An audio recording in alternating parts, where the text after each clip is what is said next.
It's time to pop it, you know what I mean? Time to give me my flowers, you know what I mean? I don't want them later on when I ain't here. Goddamn it, you know I want them right now, so. Give me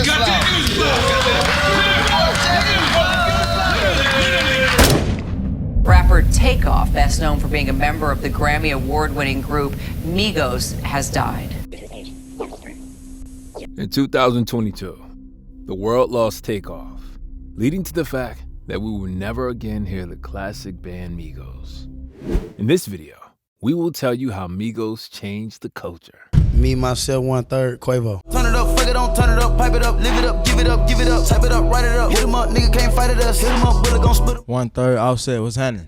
Raindrop, drop top, smoking, no cooking, the hot box, cooking, fucking on your bitch, yeah, that. 1/3, Takeoff in the bed, what it do? It's codeine in my strong, sweep a nigga like I was a brown, sweet, I be going up like a balloon, chop a nigga with the. Born and raised in Lawrenceville, Georgia, Quavo, Takeoff, and Offset were extremely close before rap. Quavo is Takeoff's uncle, Quavo's sister is Takeoff's mother, and Offset is their cousin. With no father figures present, Quavo's father passed when he was 4. Takeoff and Offset's respective fathers abandoned them when they were young. Quavo's mother would often look after all 3 boys, supporting them with her work as a hairstylist. Observing how Quavo's mother, despite the difficult situation, continued to take care of the children, the rapper himself realized that it was time to grow up. At that moment, I became concentrated, he says. I decided to succeed at any cost. I'm on the interview, ma. Oh, man, I forgot we got Ma. this. That's gangster. Come on.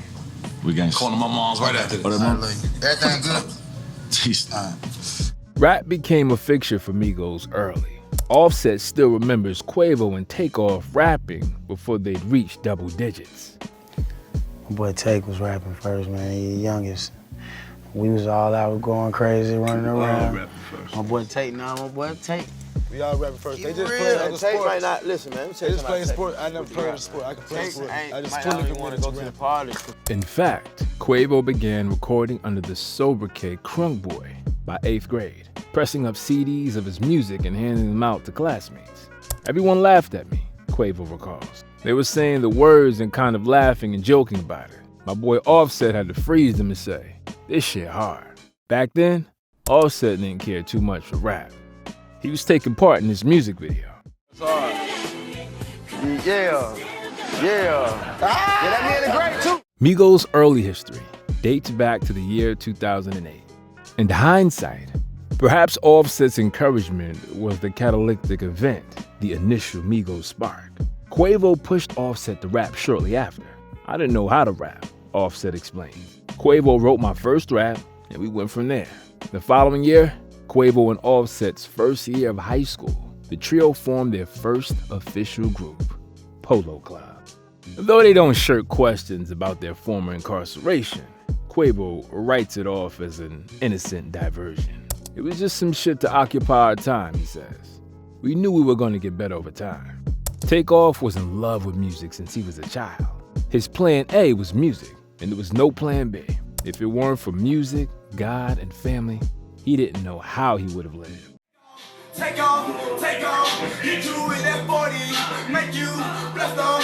2 bad bitches in my lamb, having a sucker. 12 high lurking, so a nigga. Nigga got them holler tips will make you flip. We dip you just like some chips. Fuck that, don't pay me, I do not. Offset's troubles with the law began in 2011. He was arrested for theft and the possession of marijuana. I'm not a criminal, Offset reminisced about this. I was just young. I was just doing things different, but I was hiding it from my mother. I was hiding the drugs from her. According to him, the illegal street business was part of the business plan. It was a way to raise capital to launch Migos. Around the release of their first mixtapes, Jug Season and No Label. Put a hard no pivot on them thousand pounds. Niggas snitching fast, searching for them. Train red, choo-choo. Train red, choo-choo. And your dog, pop bad like a big pop gone. In the kitchen with my Terminator on. I show love to the niggas. Don't act like you don't know where I am, bitch. Don't act like you don't know that. Migos began frequenting Atlanta clubs like Mansion Elon and Obsessions every weekend. buying DJs drinks and cajoling them into playing their latest material. Let's go back to the beginning. What you think was that moment when you were like, oh, mama coming out the hood. It's up. Yeah, Bando was the one I thought that, well, I knew that was gonna do it. Bad bitch, and she say her name Trina. Try how look like it got hit by Hurricane Katrina. Once No Label's Bando became a local hit, it caught the attention of well-known Atlanta producer and longtime Gucci Mane collaborator, Zaytoven. Quickly becoming one of Migos' most frequent collaborators, Zaytoven introduced the group to their manager, Kevin Coach K. Lee. Lee, who previously managed Jeezy and Gucci Mane, brims with enthusiasm when discussing the first time he saw Migos. As soon as I saw the video of Bando, I knew they were stars, Lee explains. I was like, this is going to be a game changer. He said that's him. One of the first rappers who noticed the talent of Migos was Gucci Mane, who started working with them. Riding down the street one day, just got a phone call. And he seen us, you know what I'm saying? He seen us on YouTube and called Jarrell and linked up like that. At first, I ain't believe it. Childish Gambino was also delighted with the band. From another Atlanta native, Childish Gambino, about like 6 months before y'all really popped, he was like, yo, listen, in a year, Migos is gonna be out of here, trust me. And then it was only like 3 or 4 months later that it popped off. By the time Lee made his first trip to the Bando, Migos had already finished 2013's Billboard charting YRN. They were like, we're ready to put this out now. I was just like, nah, we have to set it up. Lee and his business partner, Pierre Thomas, CEO of Quality Control Music, promptly put together a localized guerrilla marketing plan surrounding the mixtape's release. It worked. Hannah Montana, I like Molly in them tight. I like Versace. The track Versace became a breakthrough for the Migos group. The so-called triplet flow is used here, which has been used throughout the existence of hip-hop. Takeoff himself spoke about it. He said that such a flow was used by the legendary 3 6 Mafia in the 90s, as well as many other artists.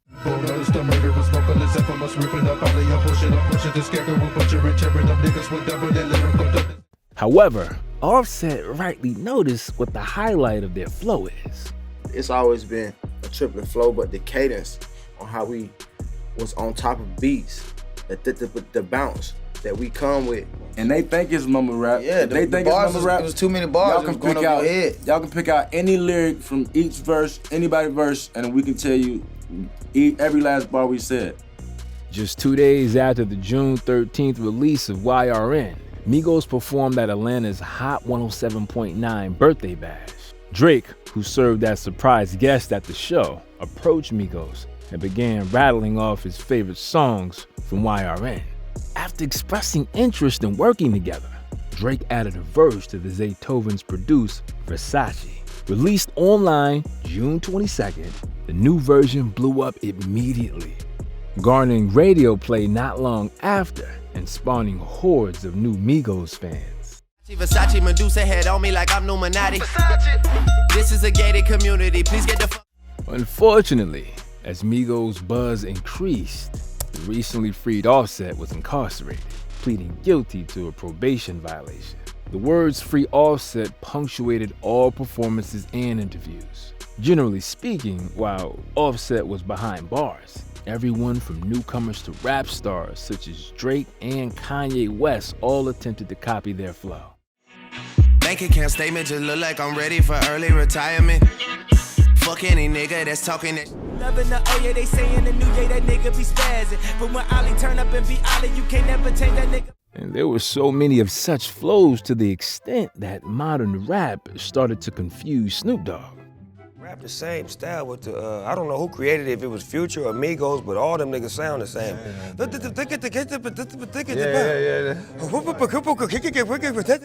Actually, Migos compare themselves to Outkast. We kind of like the new Outkast. They're comparing us to the Beatles. They're comparing us to legendary people.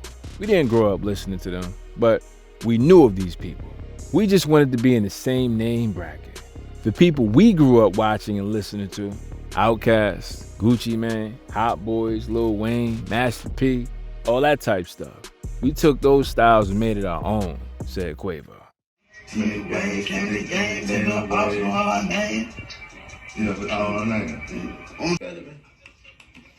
I keep a Glock on me, I keep the Glock on me, but I keep it from the sky, so brother supplying bitches rocking with chains. Yes! No, that's I'm just playing. I was really just playing that right there. Tone to tone. Come on. How you talking right there? They dropped 2 more releases in 2014, No Label 2 and Rich Nigga Timeline. I'm activist with my shirt up, screaming for the word like Machiavelli. You see the label? You see? Nigga, I got the antidote. Coke and baking soda minerals. I got a brick in the fifth night. Nigga, won't nigga sit and left by yourself. Now who the hell in the center? You know, wishy-washy. Then fuck your partner. Grandma told me trap on the block and bang him like OJ Mayo. You niggas are wicked, but you take off on my back. Told me trapping and dabbing. After 2015, a lot of things came out. So let's listen to a few works from different records. Pipe it up. I stand on the stage and I pipe it up. Get a regular hotel, I pipe it up. Go buy a bando, then I pipe it up. Time, let me pass one time. Let mama staring at me, hit the one time. One time. I got my jacket, my shirt, and my jeans and my shoes. I'm killing it. Gucci, my Audi, my Robert, that Billy, that Mazda, you riding that fin in it. Even then, they were called the most controversial rap group in America. And now, let's figure out why. A Migos concert ended after 6 members of the audience were stabbed during a fight. In a separate incident, a 19-year-old woman reported to the police that she was robbed by several men at the show, who followed her into the bathroom and then attacked her and stole her purse.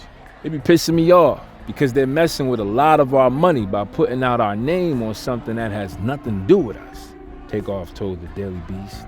You can see in the pictures that we're on stage performing and doing what we do.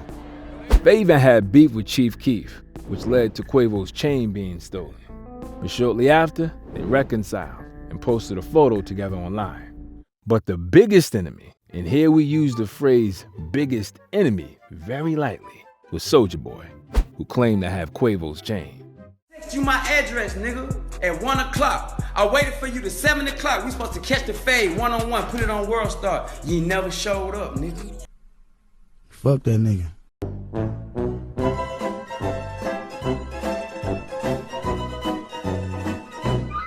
A little later, 2 Migos members were arrested and charged with the possession of Class 2 drugs and with the possession of a loaded firearm. According to TMZ, the Atlanta Trio's show at Georgia Southern University was interrupted by police busting the group's harbor of illegal weapons and drugs. Quavo and Offset were also charged with the misdemeanor, possession of marijuana, and Offset was additionally charged with possession of a weapon because he was carrying a weapon as a convicted felon. Quavo reacted on Twitter in a clear and understandable way. One time, Quavo and Takeoff were asked about the film Noisy Atlanta, in which we see guns and a lot of weed. Sort of, it's things like, it was a movie, so they put us in that house. I'll just say there was a movie. It was a movie, we acted it out. I don't understand. It was role playing, it wasn't. It seems to me that they're cunning. What do you think? Offset was in prison for some time, but he pleaded guilty and was released from jail. He explains his decision by the fact that the court case could have lasted much longer, so he made the difficult decision. In the same year of 2015, the track Look at My Dab was released. Look at my dab. Look at my dab. Bitch, dab. Look at my dab. Bitch, dab. The guys became, if not the founders of the dance, then definitely one of those who introduced it to the mainstream and made a trend out of it. The money I ain't never letting go. And I get hard with my baby. Cool. Dab. Let me see it one more time. In 2016, they released the second part of YRN. Spotlight, Chico, G-Code, Diamond, Shot, Gold, Neck. See this tragic, toss a bitch up like a salad. Walk up in the mansion, I just made a money pallet. Trapping at the Bando selling. The most fascinating part about their music recording process is its brevity. The group only gives each other 15 to 20 minutes to record a verse or a hook. If you can't do that, you're out. Bring them babies and one of the greatest. I had to level up, I was too patient. Back to the hood, we gon' back to the basics. Mama, we made it, my watch is too weighted. Thumbing through checking on my fingers. When I take drugs, I go to the moon. Yeah, moon. Little spoiled bitch, 2,000 on shoes. And then they released the track that took the Atlanta band to the next level, and yes, we're talking about Bad and Boujee. The banger debuted at #1 on the Billboard chart. Raindrop, drop top, smoking, no cooking, the hot box. Fucking on your bitch, yeah, that. Offset came up with the raindrop drop top hook when he was dealing with some drama. I had some little situation going on with life, family stuff going down, he told Rolling Stone. So I went down to the basement to record. Sometimes that's the best time to get music off. You might be mad, make some crazy shit. The secret of this track was simple. They wrote it for females. That's why it was so popular. It reminded me of the words of Tupac, which was said before Biggie got popular. If you want to make your money, you have to rap for the bitches. Do not rap for the guys. The bitches will buy your records, and the guys want what the bitches want. Also, many were confused why Takeoff wasn't in the track. I think it was that time we was just trying to get something out. We was actually pissed off because we didn't have no music out. It was gonna be. Because Offset kind of brought that idea. I had to do my verse like on some quick, fast, in a rush shit. So it was just like everybody running to the song. On January 27, 2017, Culture 1 was released. The album appeared at #1 on the Billboard 200. Diamonds, yeah, they white on white. Taking chances, had to roll the dice. Send my shooters come and take your life. Mama told me, not to sell word. Mama 17, 5, same. Leg lock, key, I got unlocked the box. What's in that box? Don't tell them they my shoulder. And just look at this stylish cover. The guy responsible for the work, Stolmov Stolminov, is an Italian graphic designer. Here's what he had to say about this cover. The only guidelines Quavo gave me were about what I had to symbolize on the cover. We had to represent Migos' past, but also what they gave to hip-hop culture, Atlanta, and how they stepped up the rap game. Aesthetically, I had to complete authority on the work. I think culture is a very important step in Migos' career and musical production. We needed to represent this and make clear that they contributed a lot to the improvement of American rap and hip-hop culture. And now, back to Conflicts. Man, it's one of my favorite groups. I've been covering for so long. I'm glad they succeeded, man. Hey, man, you guys are nominated tonight. Have a good show. Wait. Joe Budden's a fucking legend. Academics is one of the biggest pussies I've ever seen in my entire life. Joe goes to shake their hand, and he extends his arm, and they all they were like synchronized swimmers. They all looked him in the face, looked at his, like, all three, and looked him right back in the face like, we're not shaking your hands. Fuck. So this is what happens already. Why would anybody want to interview Migos? I've never seen a good Migos interview in my entire life, ever. The carpet is loud as a motherfucker. Okay. We're talking into the mic so you could hear it in post, like you could hear it now. Okay. But I can't, this guy is the furthest away from me, which is unfortunately Takeoff. Right. I can't hear what the fuck he's saying. Say again? You say I'm left off Bad and Boujee? What'd you say? You say I'm left off Bad and Boujee? What the fuck he finna do? So he was hating, that's why. And so as he asking me the questions, I can't really hear him. I'm like on the last seat on the end. He talking low. I'm like, yo, what you say? About the second time. That's the guy who runs the whole label. The quality control? Yeah.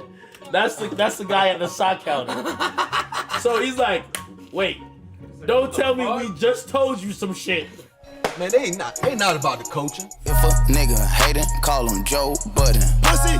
There was also conflict with XXXTentacion, who accused Drake of plagiarism, and Offset came to Drizzy's defense and said, You niggas is silly, you know what I'm saying, in on live, nigga. Y'all niggas is silly. How you ain't heard of it? Nigga told you stole they swag. Nigga ain't even heard you, Sean. Later, X himself criticized Offset for accusing Lil Uzi Vert and Sad Baby of wearing a chain with an inverted cross. Hey man, tell this pussy nigga Offset to get off a nigga dick, man. You don't know your nigga dick for him, man. In November 2017, XXXTentacion got hit on the head by Migos, and then went on Instagram and said, Nigga, I got jumped in LA by some pussy ass niggas, and they jumped me, nigga. Nobody gave me the faith of a one-on-one, nigga. Nobody gave me the respect of a one-on-one, and I painted that nigga when he was on the ground. XXXTentacion posted various memes of Migos on his account. For example, on his avatar, there was a rocket taking off at the head of Takeoff.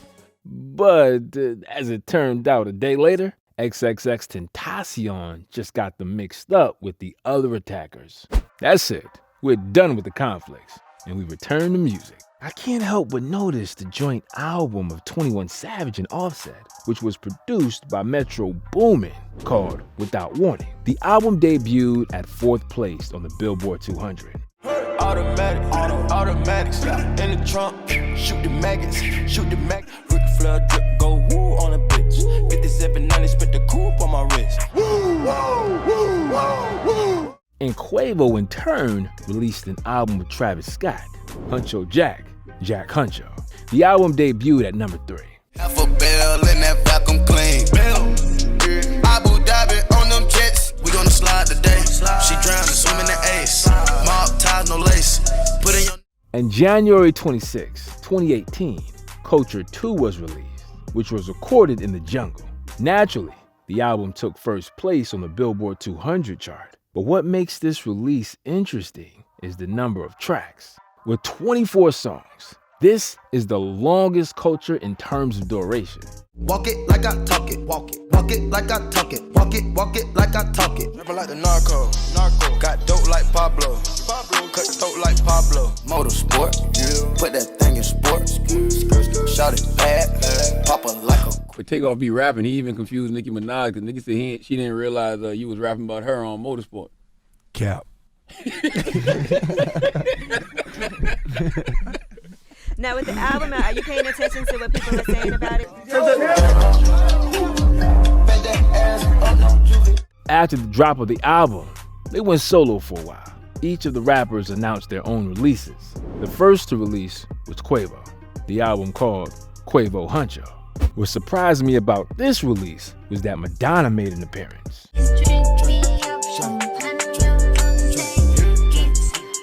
Working me, she working me, urging me, it be urging me. With me and get rich, pop one off, then she fly through the city. The album debuted at number 6 on the Billboard 200, and Quavo had the worst debut of the Migos on the chart. Quavo admitted in a 2020 interview that he felt that he could have produced a better album. I tried to club too much on my album, and I didn't give them nothing personal. If I would have went a little personal, I think my album would have been a little bit better. Takeoff, can we get a solo album? Let's get a solo album. What do you think about that? I need that voice. We having these racks, man. We having this shit for the long. Just make an album just called Racks. Yeah, just make an album called Racks for me, yo. Just for me, man. I'm gonna make some just called Racks. Racks, how much you drop up in Balenciaga? The next album came from Takeoff, and it was called The Last Rocket, which debuted at number 4. Nigga, we gon' all lose. Told her bring your best friend. I'ma fuck on y'all with the kid. Copy. Got to. Pull up with a stick. Stop it. Rich nigga shit. Solid. Bad bitch. Small waist. Pretty face. Having my way. Having. She let me. And then came Offset's album, Father of 4. This album also debuted at number 4. I can feel the money. I got some young niggas pull on the ops and they kill for money. I'm a maniac, go crazy for the cash. Green Lamborghini, paper tag. Riding through the city, 30 mad. They do anything for clout. Do anything for clout. Bitch, watch your mouth. Bitch, stay. And if we compare the albums in terms of streams, at least on Spotify, then Offset won. He has more streams than Quavo and Takeoff. What album did you enjoy the most? Comment below. What's your go-to noise? It's like yeah. What's yours? Hey! What about you, Takeoff? Mama! The boys reunited. No masterpiece. 10 bad bitches and they after me. One bad bitch look like a master. Motivation got to be different, right? When you 18 and you doing that 8 years ago, there's a different like you doing it for what? You probably doing it for money, right? You probably doing it also to change it, get that bag, get out that situation. But now, that's respect on your craft is everything though. More even from the beginning. Just the respect on the craft. We always wanted our respect on the craft. That's how we came in. And they started working on Culture 3. This album was the final of the trilogy called Culture. It took them 2.5 years to write the third part. Some songs were recorded right before the drop of the album. During this period of time, they recorded about 700 songs, but chose only 19. I can't get caught up, I can't be on cheaters. They go them people, you know what it is, go put that dope up for they breathe. Straightening, yeah. Don't nothing get straightening but straightening. Don't nothing get stand too long like you seen a ghost. So whip out your camera, take you a pic. So when you get home, get back on your phone. The album debuted at number 2 on the Billboard 200 and was highly praised by critics. But streams on Spotify were a little worse than for the first or second Culture. After this release, the guys split up. Quavo and Takeoff started working together, while Offset went on his own. Many begin to say that they had a fallout, but these were just rumors. You know what I'm saying? We stand on motherfucking loyalty, and this just about us. When things ain't right, sometimes you gotta goddamn move on. And as Takeoff himself said, I always wanted to release a small collaborative album with Quavo. Why not? Why can't I do it? The last track of the Migos group was We Set the Trends. Trends, bringing it in cash. I'ma have to call my account to make sure the shit. Well, as for Quavo and Takeoff, they released the album, Only Built for Infinity Links. All eyes on my game, 100,000 kiss the rain, foreign exchange to change. The way the load drop, she might think it's out the sky. I'm standing on business and she's standing on. Hop off a 16 passenger, this a G5, no, this not a Challenger. Big one, I keep some members with me. Hotel Lobby became the main track of the album, and after their charismatic live session, people on TikTok started making various parodies. On the 1st of November 2022, Takeoff was shot and killed. According to an affidavit viewed by New York Times reporter Joe Coscarelli, Quavo was involved in a lucrative dice game outside Houston's 810 Billboards and bowling alley, and then got into an argument after losing money to a pair of individuals. A man identified as Willie Bland then got involved in a physical confrontation in defense of Quavo and ended up striking one of the opposing individuals per video surveillance footage. 2 people then exchanged gunfire, one of which has been confirmed to be Bland. Patrick Xavier Clark, reportedly known as DJ Pat in H-Town, was apprehended on the city's east side on December 2nd and charged with the murder of Takeoff, which took place outside 810 Billards and Bowling Alley in Houston. Per the affidavit, Clark was the only other person seen discharging a weapon. He then fled on foot to the nearby House of Blues and while shooting also had a bottle of wine in his other hand. Police noticed that he brought the wine bottle with him to HOB and left it in the parking lot where authorities tested his fingerprints and connected Clark to Takeoff's murder. HPD Sergeant Michael Burrow added, "I can tell you Takeoff was not involved in playing the dice game. He was not involved in the argument that happened outside. He was not armed. He was an innocent bystander." What is remarkable is that Patrick Xavier Clark applied for an expedited passport, Fox 5 Atlanta reports. He allegedly presented a Mexico-bound itinerary to justify the rushed request. They also arrested Lil Cam, whose real name is Cameron Johnson. He was taken into custody in Houston, Texas on November 22nd and charged with felony unlawful carry of a weapon. It was revealed in court that surveillance video and an anonymous witness who told the police that Joshua had a firearm helped police tie the man to the shooting scene. Offset and Quavo are naturally dealing with this loss with great sadness and grief. This video, captured by fans on Offset's camera, was uploaded a couple of hours after Takeoff's death. You always with me, and we did everything together. Since we was kids, you been by my side, looking up at me with them eyes, same eyes you got as my sister. Changed the culture of music forever. You did that, Tate. You changed that flow. That flow came from Tate, the originator. The originator of that flow. It changed the music business. Waiting on me to make the next move, then you followed up right behind me. You always made sure I did it first, so you can do it right with me. You never competed with me. We was always on the same team because you hated playing against me because I always played too hard or too rough. Just give us some strength, the family, everybody, give us some strength. I don't want to question you, God, but I don't get it. hit you sometimes. And I believe in you, Father.